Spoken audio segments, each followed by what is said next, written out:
လို့ရှုံနေတော့သူဒီပေါ့အရင် hungry မြောက်ဝင်နေတာဟုတ်နေလို့ပဲဒါလေးတွေကတော့ခုမှကင်မဲ့ပစ္စည်းလေးကိုပစ္စည်းလေးဒီမီးတွေမွေးတာလဲနိုင်ဝက်လောက်ကြာတယ်ပြီးတော့မာလန်ရှန်ကိုလောက်တာအရတာအသေးကောင်းခါဝါတယ်ဘာခါဝါလဲဆိုအစပလာတဲ့ညာဝါခါဝါပါတယ်လုံးဝစားလို့မရဘူးနောက်ဆုံးပြီးနောက်ကျမတို့အစီအလေးကိုစူးကြည့်လိုက်ပါသူချောင်းနေဒါတော့မှနောက်ကြပြီးရောက်လာပြီဒီကိုဝိဆောင်နေမနေရိုက်ချင်တယ်ဆိုတော့တောင်းဆိုလို့ပေါ့နော်အဲ့ဒါလည်း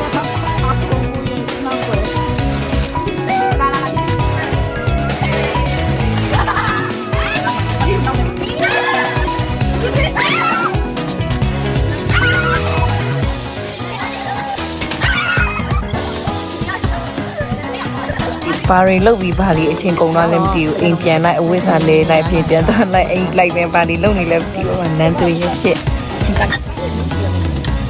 လုံးကြီးကြည့်ရှုပေးလို့ကျေးဇူးပါဘိုင်ဘိုင်